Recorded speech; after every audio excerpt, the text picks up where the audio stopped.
नमस्तेस्तु भगवन् विश्वेश्वराय महादेवाय त्र्यम्बकाय त्रिपुरान्तकाय त्रिकाग्निकालाय कालाग्निरुद्राय नीलकण्ठाय मृत्युञ्जयाय सर्वेश्वराय सदाशिवाय श्रीमान् महादेवाय नमः।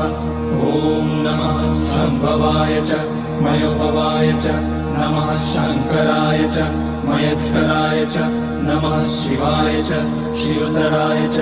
ॐ त्र्यम्बकं यजामहे सुगन्धिं पुष्टिवर्धनम् उर्वारुकमिव बन्धनान् मृत्योर्मुक्ष्यमामृतात्।